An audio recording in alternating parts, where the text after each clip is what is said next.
scan this. Sovi is here. Let's level up. Calculus continuity problems can be tricky, but we can solve this piecewise function quickly. Let's check the limits at each boundary to find the answer. First, we examine the point where x equals -2. We need to check if the limit from the left matches the limit from the right for this specific function value. Plugging -2 into both pieces shows they equal the same value. Since the limits match the function value there, the function is actually continuous at x equals -2. Boom!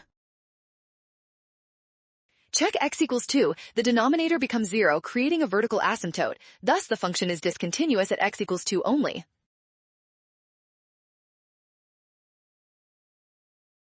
Well done! Scan the code. You can learn better with Sovi. Watch signs to avoid a rush, trust given info, and check steps.